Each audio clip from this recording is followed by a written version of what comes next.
সালাউদ্দিন বাংলাদেশে আসলে পত্রিকা কে তুমি?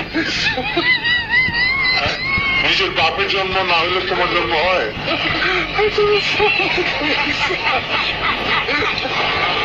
এই আগস্ট বিপ্লব না হলে তুমি কে? ভিতরটা ওইখানে মই করে থাকতাম লঙ্কায় কবর হতো কিনা আমরা বুঝতে পারবো ঘুষ করে কথা বলা উচিত।